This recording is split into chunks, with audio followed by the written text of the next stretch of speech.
Hi friends, ఎలా ఉంది? ఊరికే ఎలా ట్రై చేశాను చూడండి. మా దేవుడి గదిలో అంతే చిన్నగా వేసాను అంతే. ఎలా ఉందో చెప్పండి.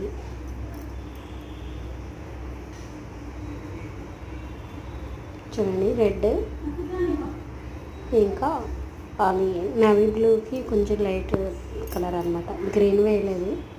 కామన్గా అందరూ గ్రీన్ వేస్తారు కదా, అందుకని నేను రెడ్ను అది నేవీ బ్లూ వేసాను అనమాట.